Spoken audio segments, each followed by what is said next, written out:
저는 14개월 딸아이를 둔 아기 엄마입니다.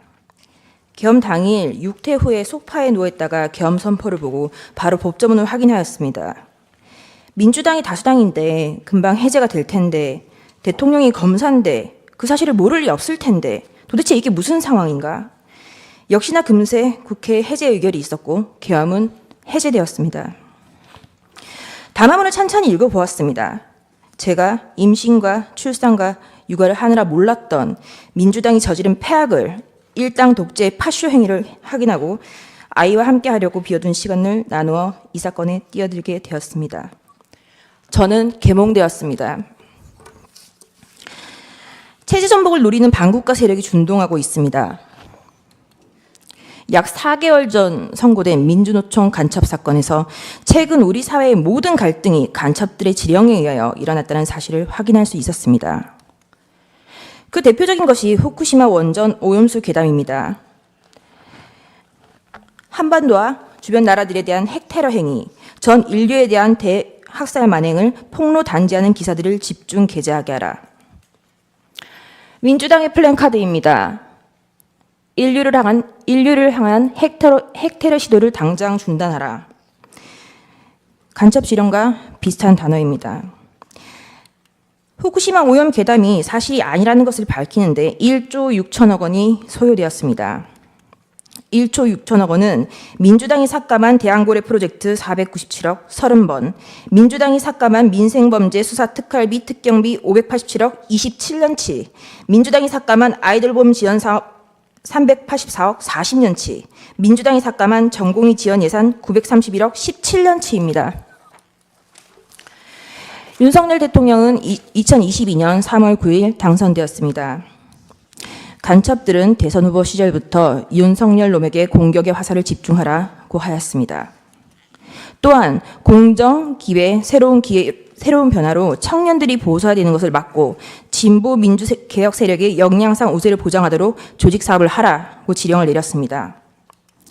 또한 윤석열이 한미동맹 우선을 전면에 내걸고 반북 대결 정책을 추구할 것이니 집권 초기부터 윤석열 패거리들을 조직적으로 공세 전개하라.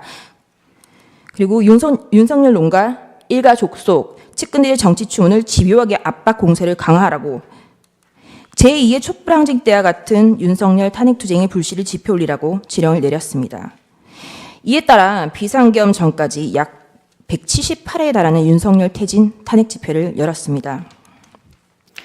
이 사건 계엄을 내란죄로 고발한 자는 민주노총 위원장이었습니다. 그리고 2025년 2월 21일 며칠 전 이재명은 민주노총을 찾아가 민주노총은 탄핵 사태 때 가장 큰 역할을 하였다고 감사 인사를 하였습니다. 간첩들은 국회 진입에도 적극 개입하였습니다. 진보당과 연대하라. 정의당이 당 지도부를 장악하도록 밀어주라. 한편 문재인 정부는 박근혜 정부의 계엄 문건을 친위 쿠데타로 몰아 2018년 기무사령부를 해체하였습니다. 104일 동안 200여 명을 조사했지만 내란 음모는 전원 무혐의 종결 처리되었습니다. 민주당이 지금 하고 있는 내란몰이를 예행 연습해 두었던 것입니다. 나라를 위하여 헌신해왔던 군인들에게 모욕과 고초를, 간첩을 잡는 방첩 사업 업무를 질적 저하를 야기시켰습니다. 또한 문재인 정부는 박지원 전 국정원장은 2020년 국정원의 대공수사권을 폐지하였습니다. 민주당은 자신들에게 국민이 부여한 대정부 견제권이라는 것을 앞세워 지금까지 총 29차례의 탄핵을 발의하였습니다. 계엄 전까지 22차례, 계엄 이후 22일 동안 7차례, 수사 방해를 위하여 검사에 대한 14차례, 언론 장악을 위하여 방송통신위원장 등의 6차례의 탄핵을 발의하였습니다. 지금까지 단 한 차례의 인용은 없었습니다. 이상민 전 행안부 장관은 헌정 사상 최초로 탄핵된 국무위원입니다. 이태원 참사가 일어나자 간첩은 민주노총에 지령을 내렸습니다. 이태원 참사 희생자 추모 시민 촛불 집회를 개최하여 윤석열 퇴진 함성이 서울 시내를 흔들게 하라. 박근혜 년의 탄핵을 이끌어낸 2014년에 세월호 참사 진상규명 투쟁과 같은 정세 국면을 조성하라. 북한이 지시를 내린 구호는 국민이 죽어간다. 이게 나라냐. 퇴진이 추모이다. 입니다. 그 구호는 실제 사용되었습니다. 화면에 보시다시피 퇴진이 추모다, 국민들이 죽어간다, 이게 나라냐 라는 구호가 사용되었습니다. 이 구호를 사용한 단체는 촛불행동입니다. 촛불행동 상임대표 김민웅은 민주당 김민석의 친형입니다. 이것이 저희가 확인한 민주노총 간첩 판결문의 마지막 지령입니다. 우린 아직 검거되지 않은 간첩들이 어디서 얼마나 어떤 지령을 내리고 있는지 알 수 없습니다. 이상민 장관에 대한 탄핵소추는 만장일치로 기각되었습니다. 직무정지 기간은 167일입니다. 29차례 탄핵 중 14건은 검사에 대한 것입니다. 제1차 검사 탄핵입니다. 헌정사상 첫 번째 검사에 대한 탄핵입니다. 이날은 이재명의 백현동 대북송금 의혹에 대한 영장 체포동의안 표결이 있었던 날이었습니다. 이날 민주당은 국무총리 한덕수에 대한 해임 건의안 그리고 검사 안동환에 대한 탄핵소추를 맞불로 상정하여 가결시켰습니다.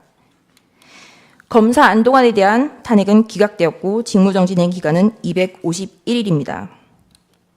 제2차 검사 탄핵, 검사 이몽석, 검사 손준성, 검사 이정섭, 검사 이희동, 그리고 제1차 방송통신위원장 이동관에 대한 탄핵을 23년 11월 9일 발의하였고 철회하였습니다. 이 중 검사 이정섭은 이재명에 대한 쌍방울 대북 송금 사건, 법화 유용 사건을 수사한 검사입니다.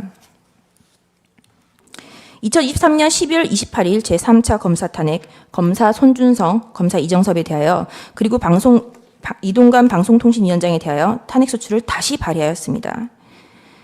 그리고 방송통신위원장 이동관에 대한 탄핵소추는 철회하였습니다.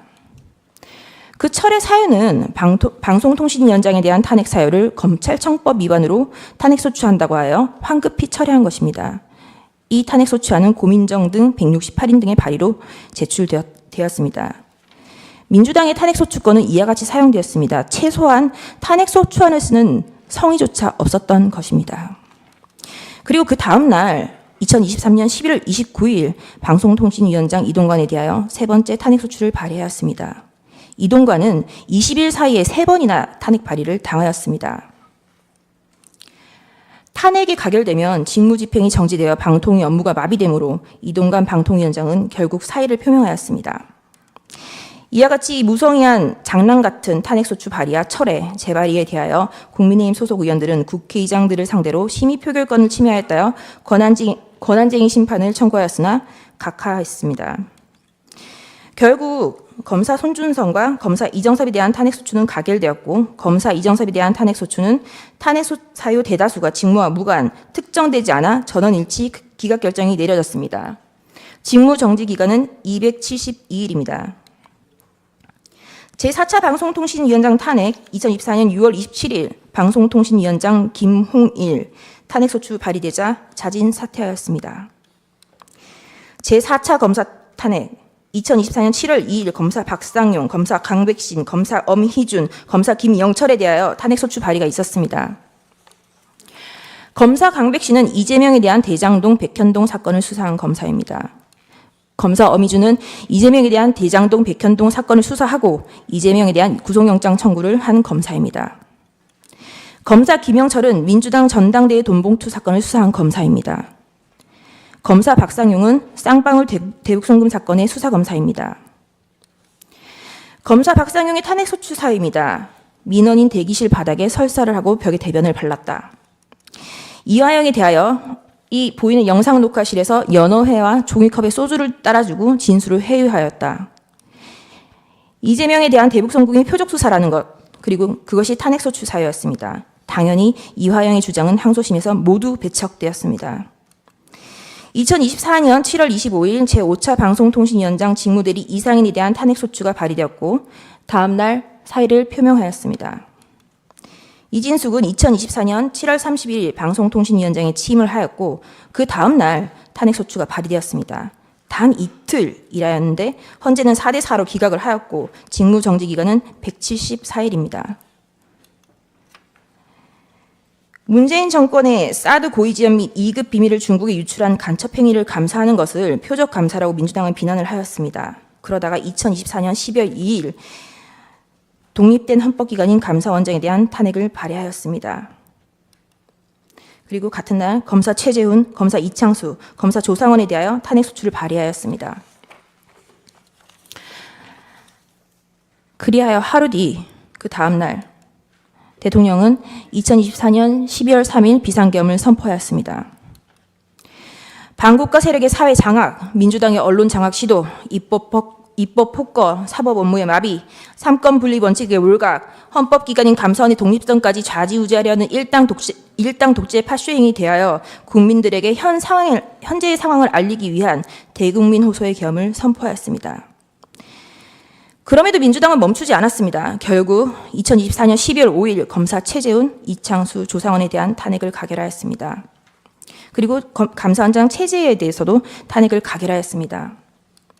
감사원장의 탄핵 사유는 구체적으로 특정되지조차 않았고 검사 3인에 대한 탄핵소추 사유도 모호하다고 지적을 받았습니다. 2024년 12월 4일 피청구인에 대하여 1차 탄핵을 발의하였고 그 사유 중 일부는 중국, 러시아를 적대시하고 일본 중심의 기이한 외교정책을 고집한다라는 것이었습니다. 2024년 12월 7일 4시간이 넘게 기다렸으나 정족수가 미달되었고 민주당은 계속하여 이상민 행안부 장관, 박성재 법무부 장관, 김영현 국방부 장관, 조지호 경찰청장에 대하여 탄핵 소추를 발의, 결국 이상민 장관은 사임하였습니다. 대통령에 대한 탄핵이 쉬이 이뤄질 것 같지 않자 한동훈에 대한 체포설, 정치인에 대한 체포설, 판사에 대한 체포설이 난무하기 시작하였습니다. 2024년 12월 12일 대통령에 대한 두 번째 탄핵 소추가 발의되었습니다. 그리고 체포설만 가지고 부족하자 2024년 12월 13일 김어준이 한동훈에 대한 사살설을 터뜨렸습니다.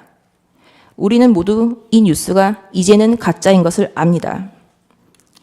결국 2024년 12월 14일 대통령에 대한 탄핵소추가 가결되었고 헌법재판관이 임명하지 않는다는 이유로 한덕수 국무총리를 탄핵하였습니다. 그리고 최상목 권한대대행에 대하여 각종 사유로 탄핵 카드를 꺼내고 있는 것을 국민 여러분들은 지켜보고 있을 것입니다. 부끄러움을 모르는 자들은 민주당 노종면 원내대변인은 2024년 12월 23일 국무위원 총 16명 중 5명만 더 탄핵하면 국무회의 의결을 못하니 법안이 자동으로 발효된다라는 발언을 하기도 하였습니다. 또한 민주당은 2025년 2월 20일 헌법재판관의 후임자가 임명되지 못하는 경우 기존 재판관의 임기를 자동으로 연장하는 내용의 법안을 발의하였습니다. 헌법재판관의 임기는 6년으로 헌법 제112조 제1항에 명시적으로 규정하고 있습니다. 도대체 누가 국헌을 문란하게 하고 있는 것인지 묻고 싶습니다. 이상입니다.